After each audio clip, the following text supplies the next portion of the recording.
part of the Earglue Media family of podcasts.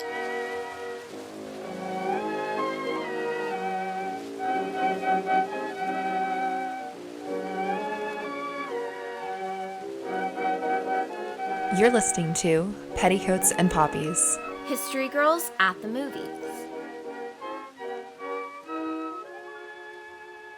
Welcome to Petticoats and Poppies, History Girls at the Movies. We're your hosts, Maggie and Nicole. Welcome to our first episode of 2021.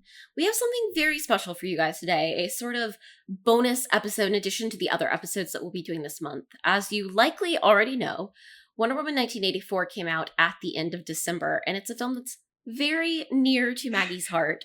So we decided that we had to do a special episode to talk about it, but we decided to also lump it in with the first Wonder Woman, since that's sort of more of a typical period film. And we also wanted Maggie to get to share some of her personal experiences with Wonder Woman 1984. Yes, of which I have many. So we're gonna first talk, just give a little bit of background on each film and our sort of reactions to them. So Wonder Woman came out in 2017, and it was directed by Patty Jenkins with a screenplay by Alan Heinberg and a story by Heinberg, Zack Snyder, and Jason Fuchs. Is that how you say that? Mm-hmm. It definitely is better than the other pronunciation that my mind gave me. So, and it stars Gal Gadot, Chris Pine, Robin Wright, Danny Huston, David Thewlis, and Connie Nielsen. And it was actually, so Wonder Woman's debut in the DCEU was actually in Batman vs. Superman Dawn of Justice in 2016, the year before, but this was obviously her first solo movie. And in the movie, Diana must try to sort of stop World War I and defeat the god Ares, while also grappling with the truth of her birth and also falling in love with Chris Pine. Which, I mean, same. So I was never a huge, Wonder Woman fan growing up. I was definitely, a Batman girl. But my mom is a huge Wonder Woman fan, and her 30th birthday was apparently Wonder Woman themed. She was a huge fan of Linda Carter. So, in 2017, when there was a Wonder Woman movie, my mom was like, we have to go. This is finally my thing. So we went and saw it, and I just, absolutely fell in love with it. I have cosplayed as Diana in the blue dress for Halloween a few years back, and, I actually owned the Themysciran costume as well. Totally Wonder Woman girl. You'll never see me in it, but I do own it. And I just thought this movie was so good. Also loved the fact that Diana ends up being a museum curator, which at the time I was a museum curator. So that was really big for me because there really is no good representation for museum curators in film. So, kick-ass woman from Themyscira. Also, Chris Pine is a mighty fine man, and the concept art of the dance scene was the background on my phone for 3 years, including the entire time I was on the set of Wonder Woman 1984. I love that. I love that a lot. And I also just have to say that I've tried to get Nicole to watch that movie many times. Probably it's taken 100 years for her to finally watch the first Wonder Woman movie, which is right up her alley because it's World War I. I know. Part of why I actually did put off watching this movie for so long was that, well, first of all, I'll say, I'm very much not a DC girl. I never have been. It's such a disappointment. I'm a Marvel girl through and through, and I'm not, I love Marvel, but I'm actually not, super into superheroes, and I definitely wasn't interested in superheroes at all until the past couple of years. But by the time I got to a place where I was like, oh, I guess I should see that movie, the second one was meant to be coming out not that far away, and I was like, oh, I'll wait and watch it closer to it. But then obviously things got very messed up with release dates. But what a film. So obviously I'm a big World War I nerd, so I was hooked. I think everything about the Wonder Woman is so well done. Gal Gadot and Chris Pine are both fantastic. I will say, like, I yelled Remus Lupin no at the screen several times. My sister and I are like in a very big Harry Potter kick right now, and we had actually like watched a Harry Potter movie the day before that he was in, so it was just a little bit jarring. But I really also love like the earliest bits of this film where they're on the island. Like, I thought all of that was really nice. Like, honestly, if I could just get like a prequel film of just like Diana growing up on the island, that would be stellar. But like the production design, the costume design, I think everything about this movie is so good. I think it's easily one of the best DC movies. I agree. I do think that this was like peak DC cinema. Definitely. So about Wonder Woman 1984. So this film was filmed in 2018 and it finally premiered Christmas Day in 2020 after multiple release date changes. It was filmed in Washington, D.C., London, and Spain, directed by Patty Jenkins, with story by Patty Jenkins and Jeff Johns. It starred Gal Gadot, Chris Pine, Pedro Pascal, and Kristen Wiig, as well as Robin Wright and all the Amazonians. Amazing. So I think that whatever else you can say about this movie, it's good escapist fun. And I would say it definitely doesn't live up to the first film. Most superhero sequels don't. We can't all be Captain America, the Winter Soldier. And it's not, like, this is not Thor the Dark World. It's not that much of Don't remind me of that letdown. movie. Right? Yeah. I'd say it falls somewhere in between those two. But, you know, I think that there are a lot of legitimate criticisms of this. Mostly, like, other people have spoken a lot more eloquently than I could about the issues with the Middle Eastern plotline in it. But I think that the issue with it was the script. And, like, trying to focus on two villains, because I think that there's so much in this film that's good. I think Gal Gadot is really good in it. I think everything that Pedro Pascal is doing is incredible. He's fantastic.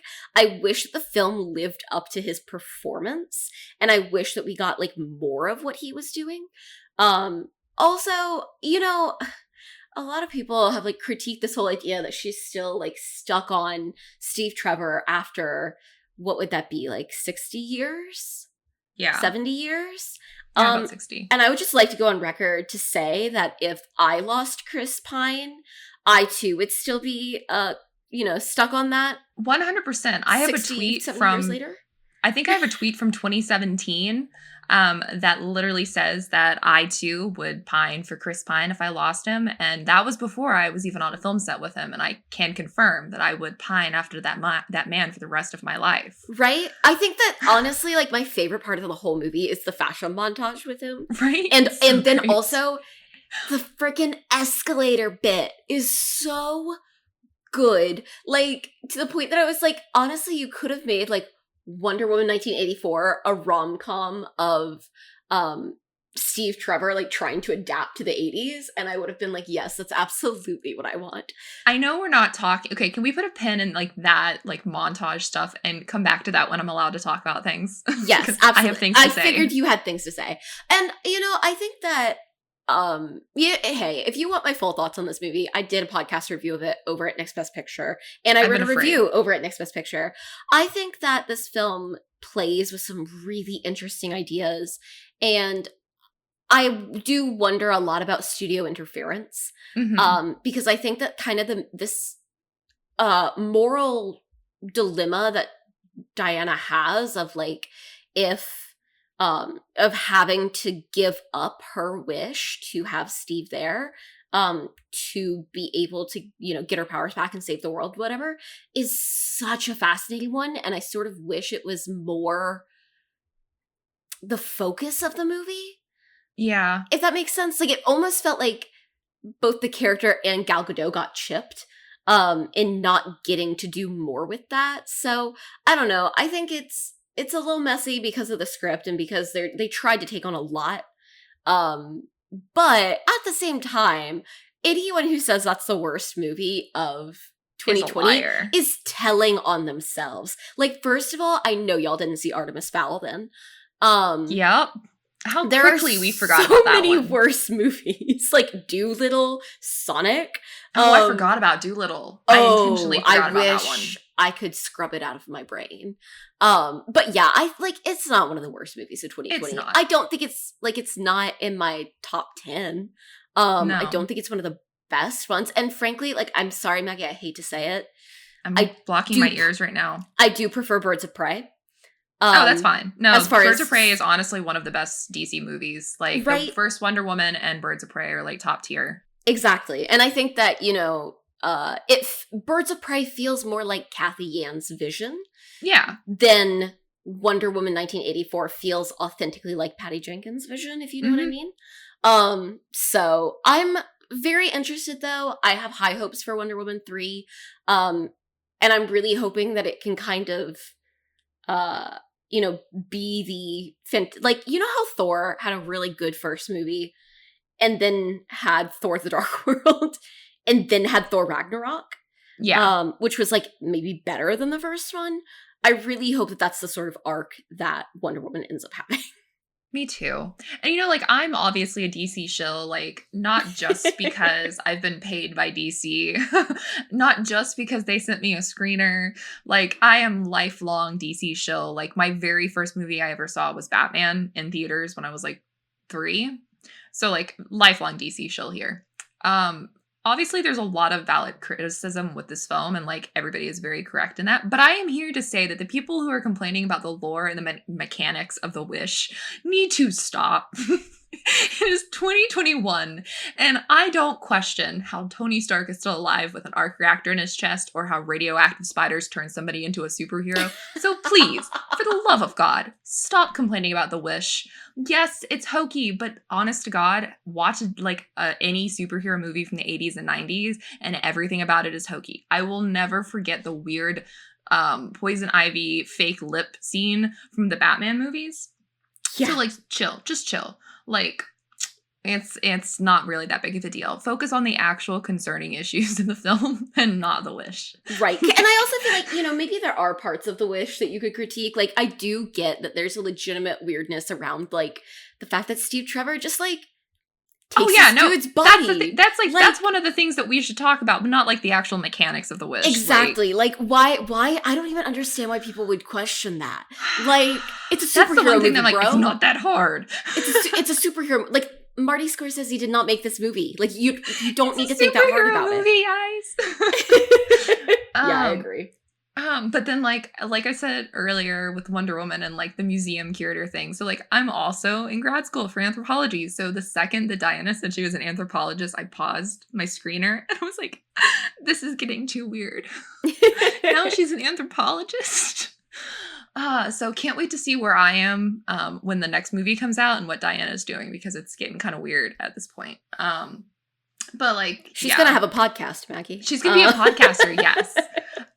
But so, like, the thing that you were talking about, like, the wish for Diana and, like, having to give up Steve, I really enjoyed that. And I was a little bummed out that I saw people that were like, oh, this is so, like, anti-feminist. Because I was like, but male superheroes are allowed to pine after lost loves.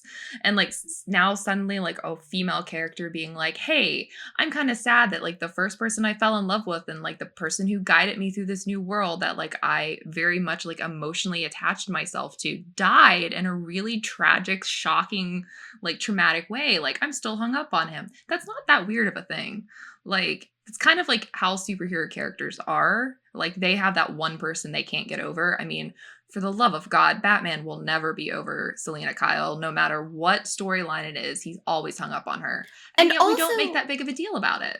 I also think it's the kind of thing where I'm like, okay, this is what I wanted for Steve Rogers, like, to have the arc where he is, can't get over Peggy, and then finally, like, has to make the choice that it's what's right. But instead, he just went back in time, and which I could talk all day about why I hate that. Hey, but people didn't complain about that nearly as much as they're complaining about this. But that's a different conversation. Yep. But I think it's something worth recognizing that I do think that it could have been given more weight. Let strong women still fall in love. Yes. And that's the whole thing. Like, she found that she can move forward. Like, but Steve's still going to be this, like, pivotal point in her life. I mean, this is the first man she ever met. Right. Like, okay, listen. Like, there's a lot there. If the first man I ever met was Chris Pine, I would not, like, I would be disappointed by every man afterwards. Also, can we just talk about how she lost him? Like, not only was she, and this goes into discussing, like, the first Wonder Woman movie. Like, the way that she lost him was, like, finding out that, like, humans are kind of awful. The gods are doing terrible things. Some of the ideas that she's, like, been raised with are not true. And, like, the person that she is emotionally attached to sacrifices himself to save the day, and it's like shocking and like traumatizing, and I would probably feel the same way she's feeling even 60 years later. And then she's also, like, to jump ahead to 1984, she's watched all of the people she was friends with grow old, have families, and die. We see that in the pictures on her bookshelves. She's watched every single one of that group die. Okay, that made me so sad. I don't think I would want to fall in love with anybody because I know they're going to die. I can't make them immortal. I'm not going to get friendly with people so that I can sit back and watch them grow old and die in front of me. And she can't even stay anywhere for that long because people will find out that she's immortal. That's like, the other thing. Yeah. She can't, like, form proper attachments because people will figure out that, like, there's something different weird about her not aging. I mean, did you see how quickly Barbara figured out that there was something up with Diana? Right. Like, there's a reason why she keeps herself in the world, but separate. Exactly. And I think people have, like, missed that. They just think, oh, why isn't she doing this? But it's like, we don't need to spell this out for you. Like, look at her bookshelf. There's all the pictures of all of her friends who have died. They basically did, like, spell it out. Like, I know, but they tried. Click. They tried to do the, like, show not tell thing. Yeah. But people were too dumb. Apparently people need to be told. Yeah. All right, well, there's my soapbox. Sorry for that. We've got a couple of historical topics that we're going to talk about that have to do with the first film. Maggie is, as always, going to talk about the costuming, and then she's going to give y'all a little sneak peek. Gonna spill the tea. Yeah, she is. So to start with, I just wanted to go over really quickly. Obviously, both films, but mostly the first one, deal with the fact that Diana is sort of the crown princess of the Amazons, and she's the daughter of Zeus and Queen. I always say this wrong. It's is it Hippolyta? Hippolyta? Thank you. I'm no good. Okay, I will just preface all of this by saying I am no good with any names that come from Greek mythology because I learned them all by reading. And, you know, that's always dangerous. If you want to feel less bad, when I read Twilight, I had never seen the name Carlisle before. And so I had only read it, and this was before the movies. And so we were in Pennsylvania, and there's a town called Carlisle, Pennsylvania. And I was like, oh, that's Carlisle. And my mom was like, what? I also read the name Carlisle as Carlisle. Yep. I've never lived it down, so don't feel bad. Thank you. So Wonder Woman, or Diana Prince, first appeared in comics in 1941, but she's said to come from this group of female warriors in Greek mythology called the Amazons. They're mentioned in the Iliad, and they're these, like, warlike women who are known for their horsemanship, their pride, their fierce skills in battle. The interesting thing about the Amazons is because there's so many different, I mean, like most mythology, there's so many different places that they show up in stories that it's hard to make any sort of statement about them because, like, it feels like each writer has their own version of it. Mm-hmm. They are said to be daughters of Ares, but in artwork, they often bear resemblance to Athena in the earlier period and then Artemis in the later period. Some people say they lived in the city-state of Themyscira. Mm-hmm. Obviously, they're known for hating men, and they lived with only women. Supposedly, according to some stories, they would visit, like, a nearby male tribe once a year for the purpose of procreation. And if they had male babies, they would either send them back to their fathers or they would just kill them. And, you know... I don't want to say, like, that's a mood, but, like... I'm just saying. Yeah. One of my favorite things is that according to some legends, they would burn off their right breast to be able to better use like a bow and arrow and a spear. Hey, mad Um, respect. right, but then it's a weird thing where like some things say that, but then also like there's literally I don't think there's like any artwork that shows that. Cowards. Right, I'm like in the artwork they were like no. Uh but they're also like well known in Greek mythology because they supposedly fought and lost battles to Hercules, Theseus, and Bellerophon. Uh, so in one story, I thought this was very interesting. Antiope, who we do see in the first Wonder Woman movie, married Theseus after he beat the Amazons in battle. You also might know, what is it, Hippolyta? From the story of Hercules having to steal her girdle as one of his like Yes. tasks. What I found most interesting is there's actually still some debate today over whether or not they actually like existed in some form. I like to believe they existed. So archaeologists have found tombs in Eurasia that indicate that there were nomadic tribes of warrior women. So it seems like obviously they didn't exist in the form that the stories tell. Like they were not daughters of Ares. But it does seem to be that there was some sort of basis for these myths to exist in some sort of all female tribes that they were based on, which I thought was God, really I want what they interesting. had. I know, right? I know. Oh, what a mood. And that's, like a perfect segue into costuming because, there's been a lot of conversation after 2017 and then, more conversation after this film about the costumes for the Amazonians, which are just like so brilliant and like actually practical and like very utilitarian. Like it's not like showing their butts. It's not like overly sexualized. It's actually practical. And that's like goes to the credit of having like female costume designers making this like battle armor. So the costume designer for both Wonder Woman and Wonder Woman 1984 is Lindy Hemming, who is an absolute saint of a woman. And I got to talk with her when we worked on 1984 and she's just fantastic. It took me like a whole day to realize who she was because she's just like very like chill, but she's like done so much incredible work. So the Amazonian costumes like are very popular because of how they were designed. And I really liked in the first film, there was a lot of great costuming for the World War I era. And I really love that whole sequence where Diana is trying on different clothes and different costumes. And like, I just love that whole sequence. And I liked that there was a lot of allusions to some of Linda Carter's costumes from the original Wonder Woman and some of those outfits that she tries on, obviously like setting them back to World War I, but like the style was very similar. And they did that again in 1984. So two of the costumes that you see Diana in are meant to kind of harken back to the original Wonder Woman with Linda Carter, which I thought was just like a fantastic kind of like full circle.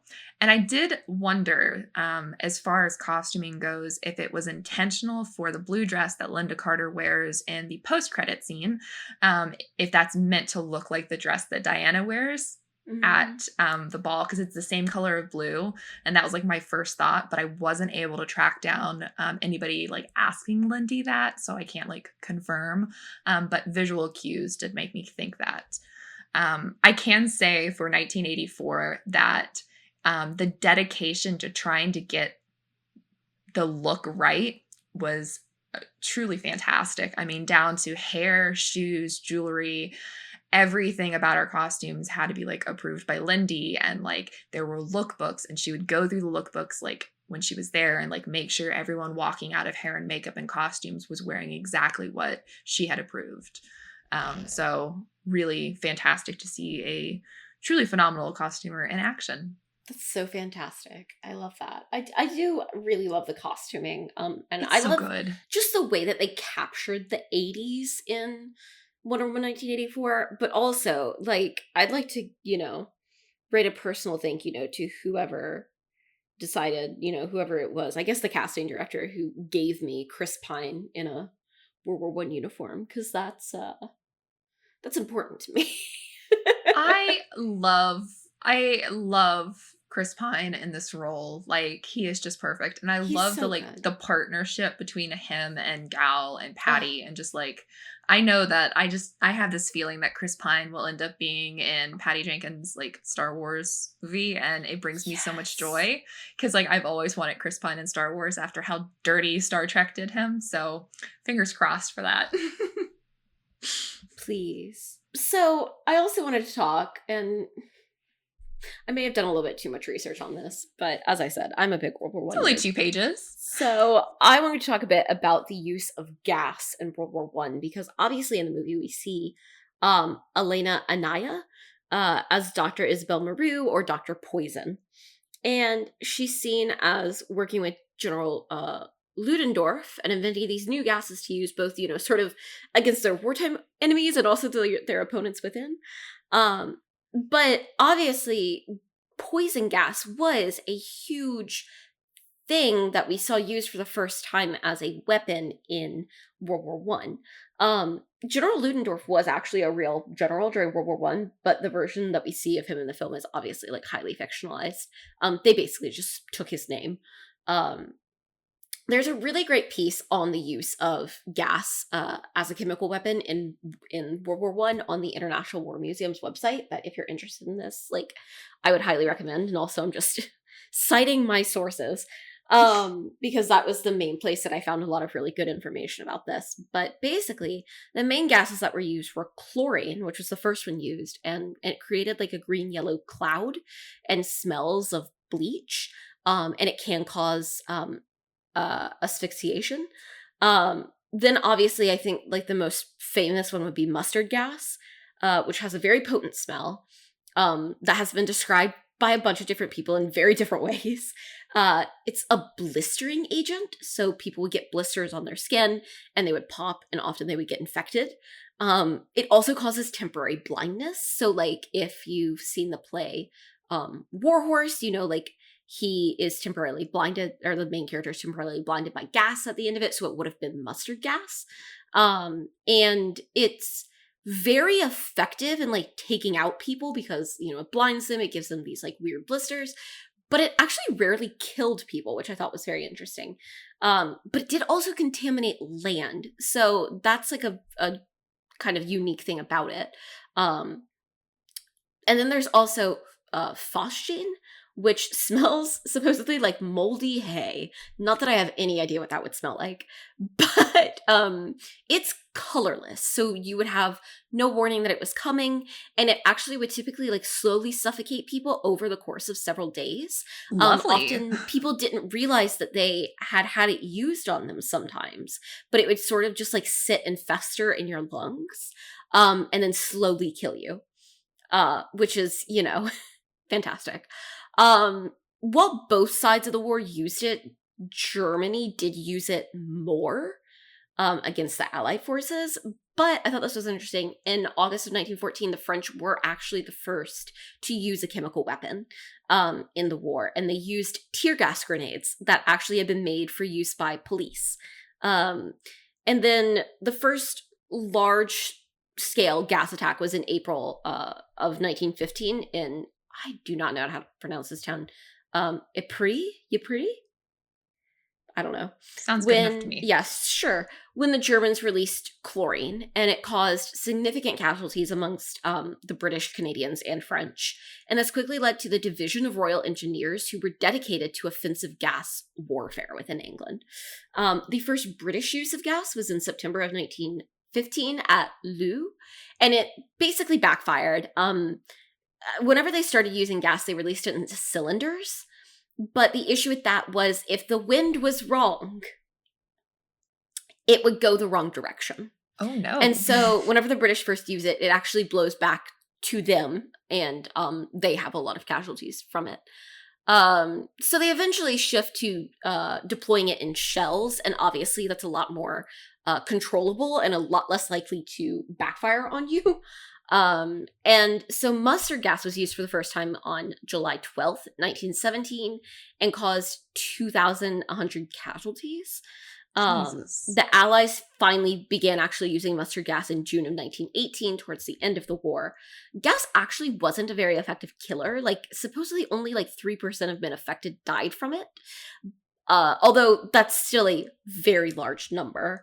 But what it did was like debilitate troops, and make them have to like, go and recuperate somewhere. Especially if they've been hit by mustard gas. And it also caused like long-term effects to hundreds of thousands of soldiers who suffered from the effects of it for the rest of their lives. And it was also a really powerful psychological weapon, in that it was really morally debilitating for the troops. And it was something that was obviously very scary because it was a weapon that had never been used before, that they weren't expecting.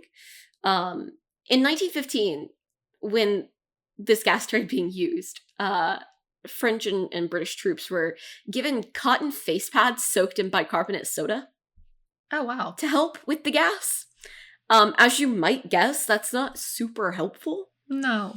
By the end of the war, though, they had masks with filter respirators that typically used charcoal or some sort of chemical combination to try and neutralize the gas. But obviously, you can imagine in like the, late 19 teens, these masks weren't always super effective. If it was one of the gases being used was one of the ones that had color and you even knew that it was coming.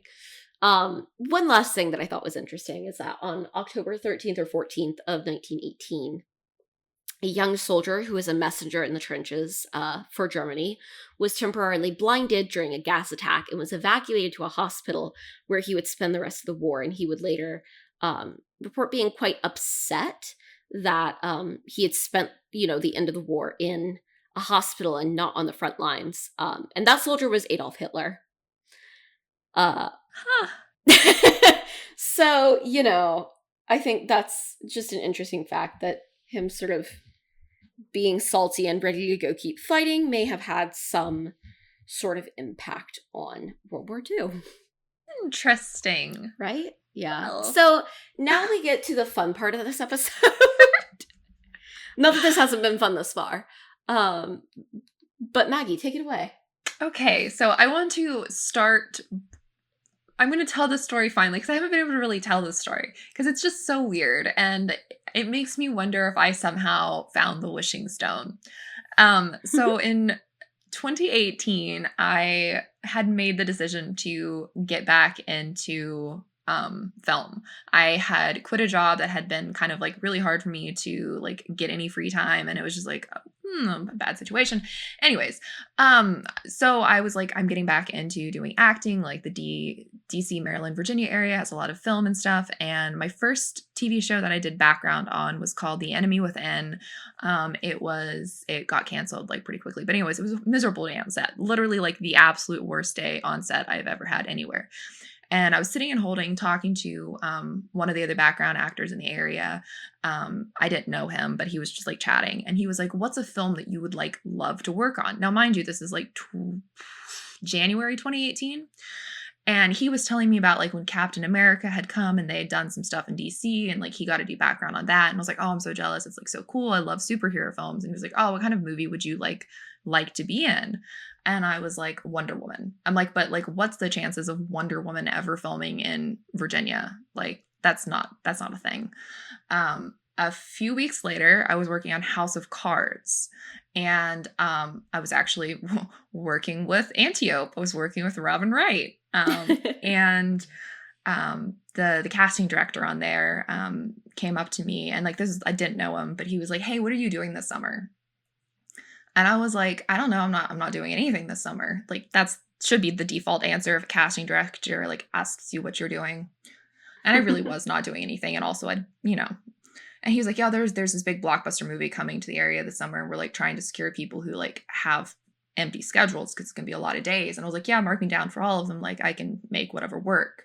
And I was like, what movie is it? And he's like, oh, it's called Magic Hour. He's like, you can't really say like what it is. And I was like, oh, cool. And then like 2 days later, they announced that Wonder Woman was filming in Virginia. And this was in like March, I want to say. So like, I was like, what the heck? Because I had made this wish. I love this.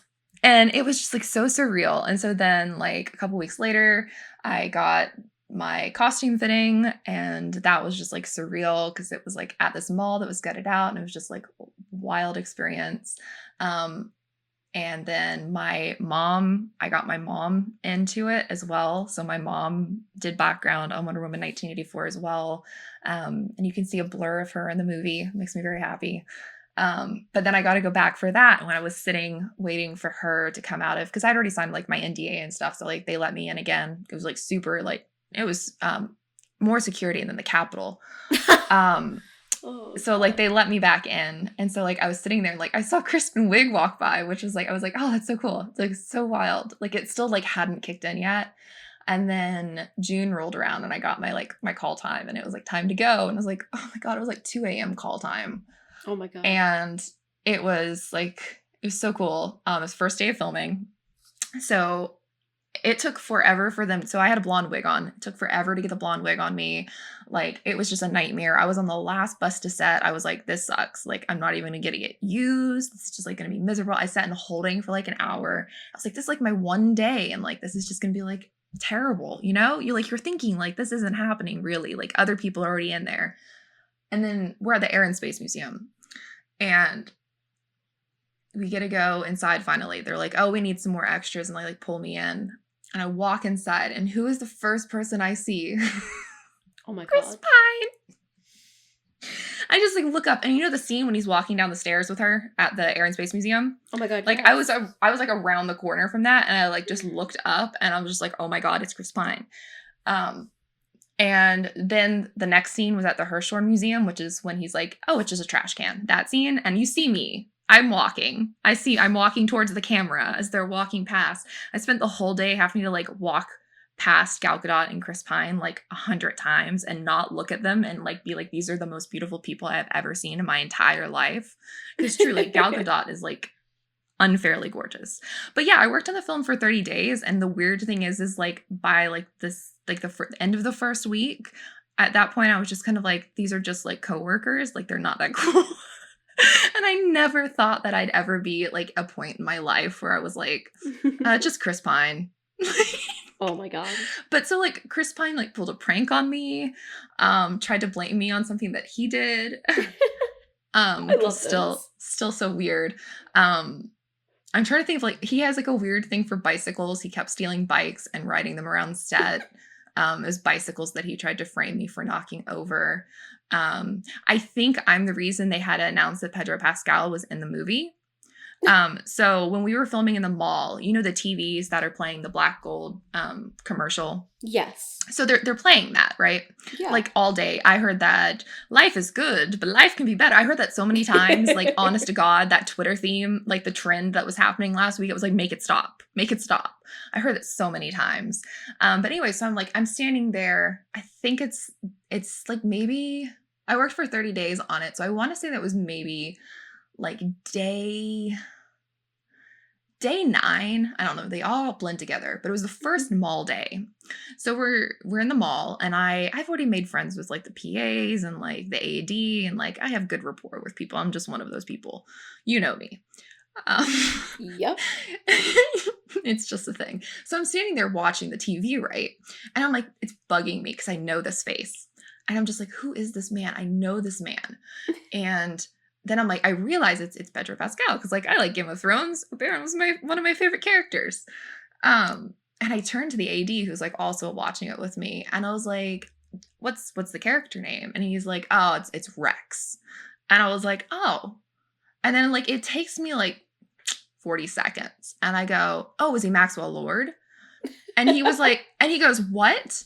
And I was like, well, like, it's a code name, obviously. So Rex is a 3-letter name. Rex means king, so Lord.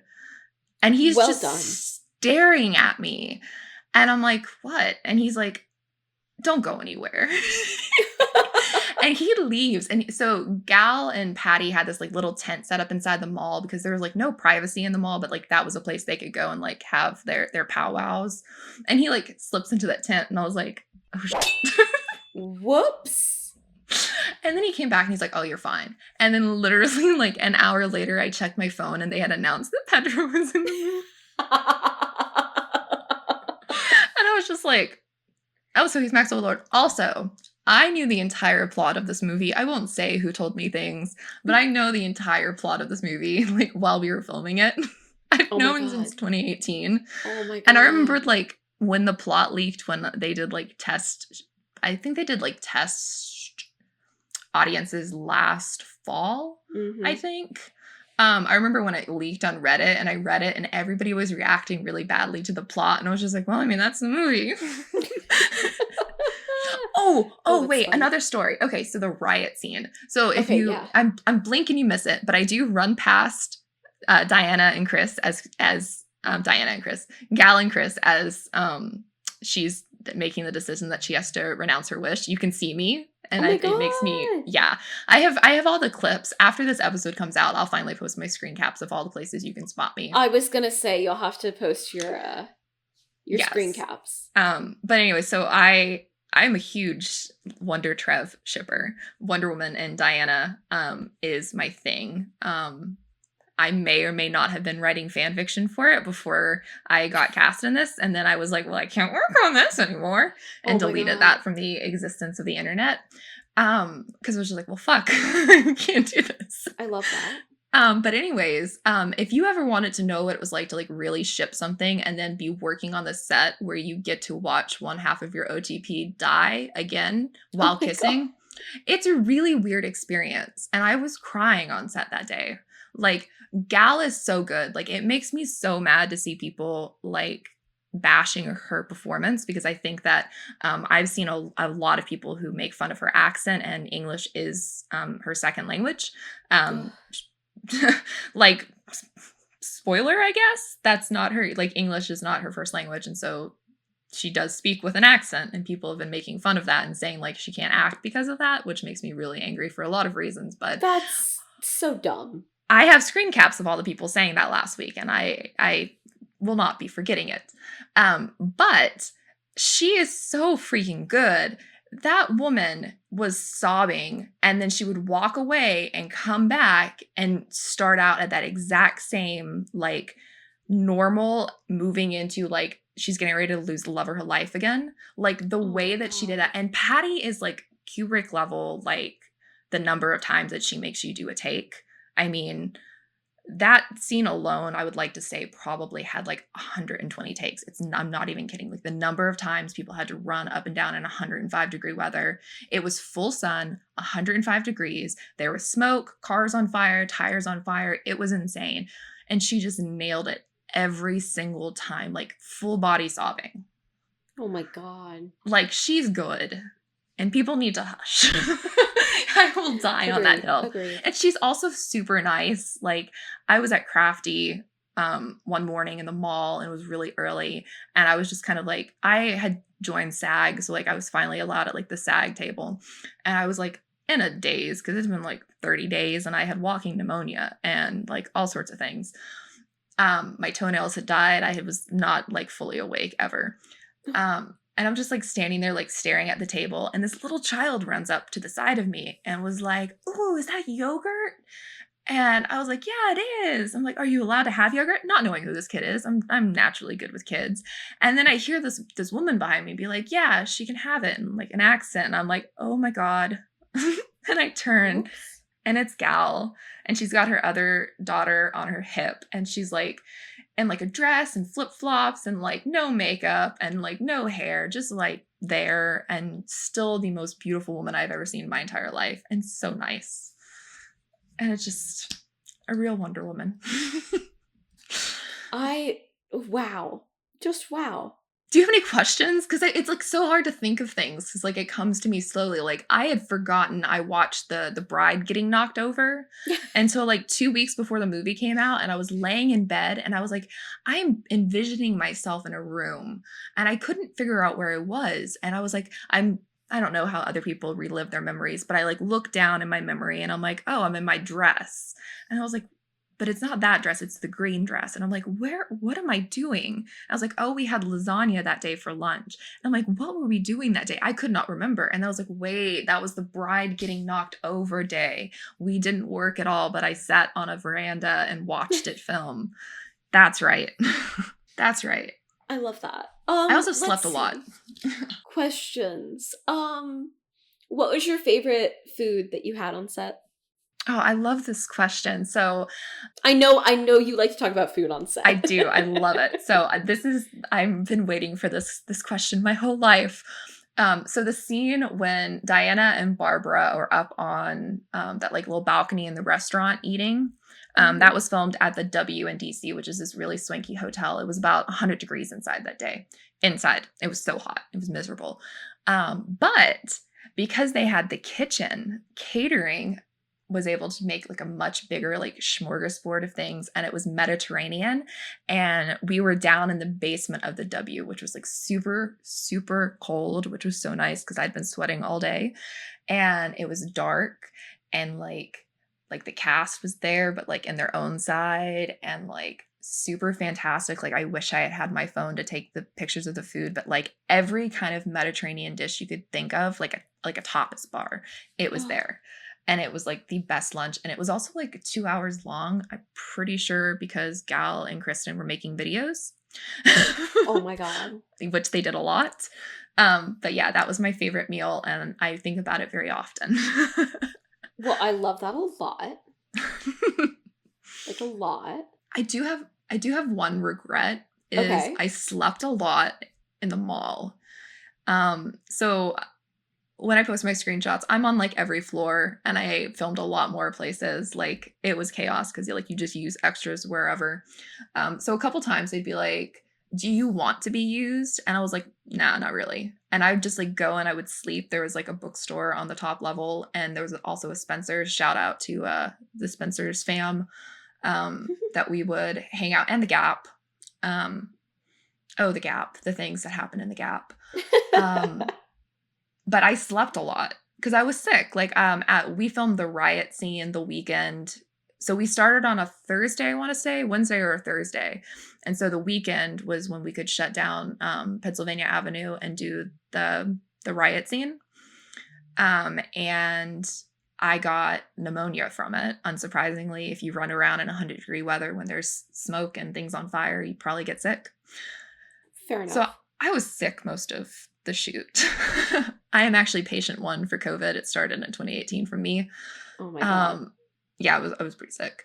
Soldiered through it. Would do it again in a heartbeat. But I slept a lot. And so I often find myself in the middle of the night thinking about all the times that the main cast came into the mall, because the mall was base camp. And so like their trailers are outside, and like a lot of stuff was happening in the mall, and it was like fun.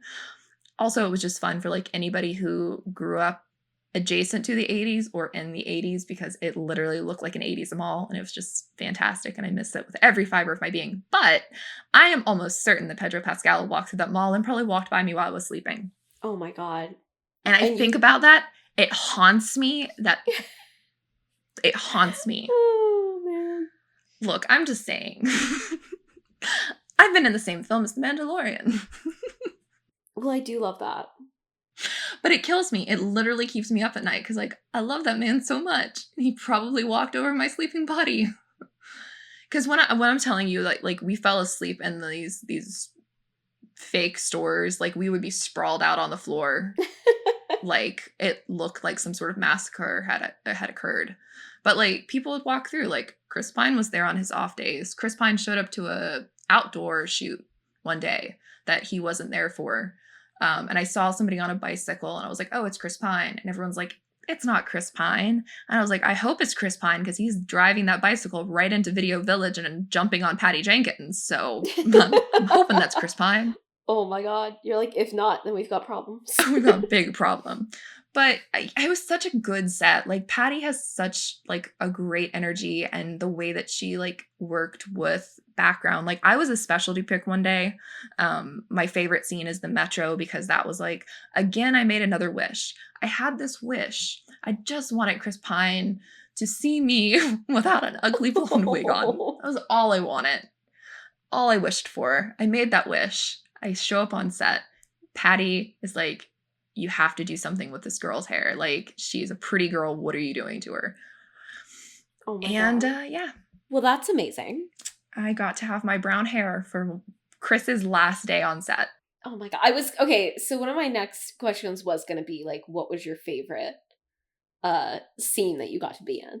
That one, it was so fun. I loved being part of, I was in 4 different locations for the showing Steve Trevor 1984. And like, I was such a huge fan of that sequence in the first movie of her like trying on clothes and like exploring London. And like, just like, I loved everything about that. And so being part of Steve's like reverse version of it Yeah. was like super surreal. And I still kind of like can't fathom that it was like there. It's still like such a weird abstract thing, but I love the Metro just because I just love this idea of somebody who was from that era seeing our Metro and being just fascinated. And also it was like 3 a.m. in the morning because like you can't really film at the Metro. They have like really weird permissions, but they managed to get the permission, but it meant filming at this like really random time. And it was really early. I'd worked 2 night shoots before that. And then directly after the Metro shoot, I think we wrapped at 8 a.m. My mom picked me up. We went to a hotel. I slept. I got dressed and we went to a Taylor Swift concert. We went to Rep Tour. That's amazing. Because and that was another thing. Like, I was really sad because I thought I was going to have to, like, I'd spent, money on Taylor Swift tickets. And I thought I was going to have to skip it because, like, if Warner Brothers calls and wants you to work background on Wonder Woman 1984, you're not going to miss that. Sorry, Taylor. Right. I love you, girl. But, and no, we surprisingly had that day off. Again, I'm like the wishes that came true. I can't get over it. Like, thanks, Maxwell Lord, I guess. Honestly. Okay, a couple of other questions. Let's see. Yes. So for people listening who like might not know much about, background acting, can you tell me like what kind of hours were you typically working? Both like how long and what times? Because you would always tell me this whenever it was happening, but like I feel like that's something that people would be interested in. Oh my gosh. So my first day on set, call time was at 2 a.m. and we worked until, so I was vouchered that day. So when I started doing background work, I was non-union, which means that you get paid like 80 over 8 for a day, which isn't bad. And then there's overtime for anything over 8, but it's much better if you're vouchered. I don't know how I managed to get vouchered that day. Again, that was also a wish that I made. I got vouchered on my first day on Wonder Woman. So I was paid union rates that day. And that meant like overtime rates were also like super fantastic as well. And we worked 13 and a half hours that day, I believe. Might have been almost 14. And so with the way payment works is that it's for the first half hour over, it's a certain rate. And then for the next half hour, it's that plus that, and then that. And it's like, it adds up super fast. So if you ever work background, like cross your fingers that you get union vouchers because it's really sweet. I think the longest day was 15 hours. And it's not easy. Like, people joke that like extra work is like easy money. I lost a lot of weight during Wonder Woman, despite the fact that I was eating like constantly. But in a film where the world is like in chaos, there's a lot of running. This is like, I'm sorry, this is kind of like a gross thing, but the shoes that I was wearing were from the 80s. And I think that they also had the toe fungus from the 80s. So I lost both of my big toenails. They died, and they've just now finally like grown back 2 years later. And I lost them due to Wonder Woman and running in shoes for 30 days. I was sick with pneumonia from the smoke and tires on fire from the riot. Yeah, it's not easy. I mean, I think most days I was getting between 2 to 3 hours of sleep if I was lucky. base camp is about an hour and a half from my house in traffic. So I would, wrap at, if call time was 2 a.m., I was having to get up at like midnight or earlier to get there. And then I'd work and I'd come home and sleep for 2 hours and do it again. And I'd do it in a heartbeat. But when you're watching movies, those background people are not just decorative people. They are working their butts off. Absolutely. All right. Well, you took one of my other questions, which I was going to ask you about the whole union thing. Oh, yeah. Was Wonder Woman what you got your SAG membership from? Yes. Which is pretty cool, because that's now how Maggie gets some of her screeners and stuff. Yes. And gets to vote in the SAG Awards. Yes, I do get to vote in the SAG Awards, and it's all because of Wonder Woman. I was vouchered, I think I was vouchered 20 of my 30 days, which is not the norm, but I was also one of the only background performers in this area that worked every single day. So I was not kidding when I said that I was fully available. I love that. Which, I feel like that's such a cool thing to be able to say that you got your SAG membership. I'll never forget it. Never from working on this. I'm trying to think if I have any other questions. And the thing that was so cool too was like being a specialty pick by Patty. Yeah. Like, I know people have been like, oh, you're just a background. I'm like, I'm sorry. I actually had conversations with Patty, but thanks. Do you want to like explain what a specialty pick is? Sure. So a specialty pick is, so usually like the casting director will like have like a pool of people that they call in for like certain scenes that have been like approved. They've already had their costume in, stuff like that.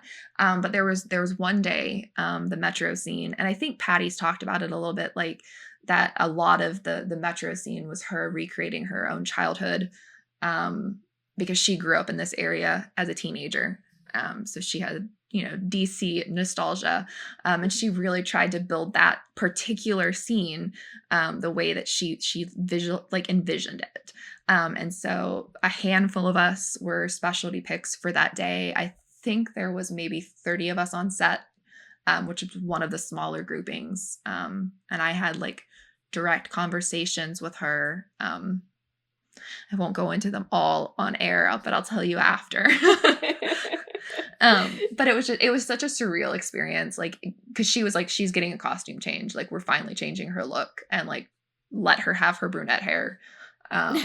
It was such a surreal experience, and she's so nice, but she's so determined, and like she like just the way that she is like as a director really inspired me as like a creative, because she has this vision in her mind, and she knows how to convey what she wants, and that doesn't mean just telling an AD to tell a PA to tell the extras what to do. Like, she's there in the trenches with us.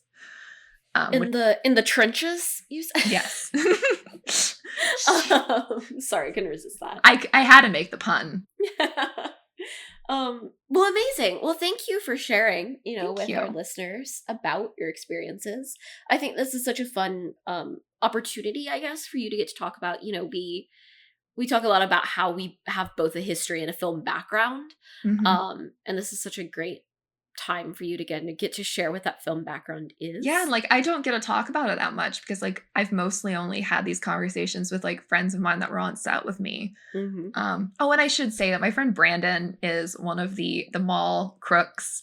He's Scalar. He's the one who goes through the Virginia's for Lovers sign, and Brandon is like one of my favorite people in the entire world. And I was actually his scripty associate producer and costumer on a short film of his that's going to be hopefully hitting some of the bigger markets next year for festivals. So, or this year. It's 2021 already. But yes. We don't know what year it is. Super talented. He moved out to LA and left Virginia, and I'm mad at him for that. But he picked a bad time to move to LA. He moved in the middle of the pandemic. So yeah. Mm-hmm.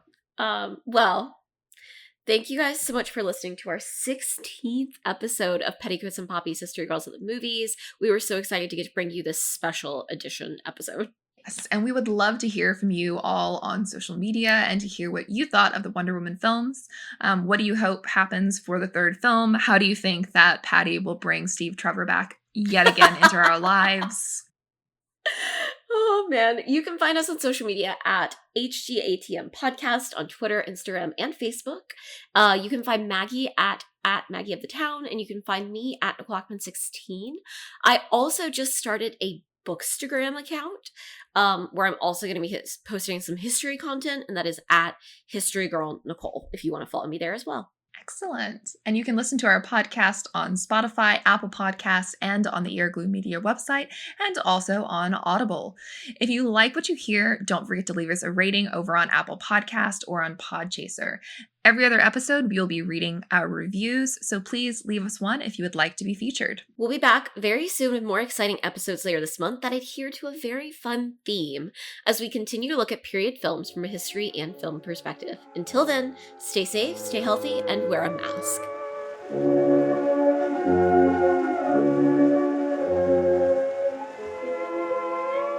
You've been listening to Petticoats and Poppies. History Girls at the Movies.